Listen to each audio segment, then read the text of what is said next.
इतिहास की किताबों में कई युद्धों और क्रांतियों का जिक्र मिलता है, लेकिन एक युद्ध ऐसा भी है जो बिना हथियारों के अपनों के ही खिलाफ सदियों से लड़ा जा रहा है। विदेशी शोधकर्ता भारत आते हैं, वे छुआछूत पर शोध करते हैं, आंकड़े जुटाते हैं और लेख लिखते हैं, लेकिन वे उस कचोटते हुए दर्द को कभी महसूस नहीं कर सकते, क्योंकि वे उस अंधेरी कोठरी में नहीं रहे जहां हर सुबह सूरज की पहली किरण उम्मीद लेकर नहीं, बल्कि जन्म के आधार पर मिलने वाले अपमान का नया सिलसिला लेकर आती है। विदेशियों को पता है कि हमारे समाज में छुआछूत रही है। वे इसके बारे में पढ़ते हैं, सुनते हैं, लेकिन वे इसे महसूस नहीं कर सकते, क्योंकि वे उस दर्द के बीच नहीं रहे जहां हर दिन इंसान को उसके जन्म के आधार पर अपमानित किया जाता है। ये जगह तेरे जैसे लोगों के लिए नहीं है। वे हर रोज चुपचाप आते हैं। वे नाली की गंदगी साफ करते हैं ताकि दूसरों के घर महक सकें। वे दूसरों का फेंका हुआ कचरा उठाते हैं।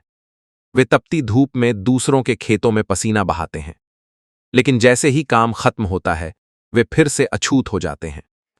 दुकानदार पैसे हाथ में लेने के बजाय काउंटर पर रखने को कहता है। पानी पिलाने वाला दूर से ऊपर से पानी गिराता है। सेवा स्वीकार्य है, लेकिन इंसान नहीं। एक ही भूगोल, एक ही मिट्टी, एक ही आसमान, लेकिन गांव दो हिस्सों में बंटा हुआ है। एक तरफ वो पक्के मकान हैं जिनके दरवाजों पर शुभ लाभ लिखा है, जहां मंदिरों की घंटियां गूंजती हैं, और दूसरी तरफ गांव की सरहद के बाहर वो कच्ची झोपड़ियां हैं जिन्हें समाज ने अपनी लक्ष्मण रेखा से बाहर कर दिया है। विडंबना देखिए, जो लोग गांव का हिस्सा नहीं माने जाते वही इस गांव की नींव को संभाले हुए हैं। जब एक युवा आईने में खुद को देखता है तो वह चेहरा नहीं, अपनी जाति ढूंढने लगता है। समाज उसे बार बार याद दिलाता है कि उसकी योग्यता, उसकी मेहनत और उसके सपने सब उसकी जाति के नीचे दबे हुए हैं। छुआछूत सिर्फ दो शरीरों के बीच की दूरी नहीं है, यह मानवीय गरिमा की हत्या है।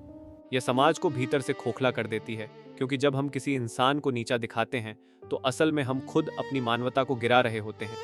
लेकिन क्या यह अंधेरा हमेशा रहेगा? नहीं। प्रकृति ने किसी के खून का रंग अलग नहीं बनाया, न ही जन्म के समय किसी पर कोई ठप्पा लगाया। यह दीवारें इंसानी दिमाग की उपज हैं और इन्हें इंसान ही गिरा सकता है। बदलाव तब शुरू होता है जब हम किसी की जाति पूछने के बजाय उसका हाथ थामते हैं। जब स्कूल के बेंच पर बच्चे एक दूसरे का टिफिन साझा करते हैं। जब हम यह समझ जाते हैं कि सम्मान कोई खैरात नहीं, हर इंसान का मौलिक अधिकार है। आज हमें खुद से एक सवाल पूछना हो, क्या हम एक आधुनिक समाज कहलाने के हकदार हैं? अगर हमारे बीच आज भी कोई अछूत है, आइए इस मानसिक बेड़ी को तोड़ें। संकल्प लें कि हम जन्म नहीं, कर्म और मानवता को आधार मानेंगे। एक ऐसा भारत, एक ऐसा संसार जहां किसी को अपनी पहचान छिपाने की जरूरत न पड़े, जहां हर इंसान गर्व से सर उठाकर कह सके कि मैं पहले एक इंसान हूं। यही सच्ची मानवता है, यही हमारा साझा भविष्य है।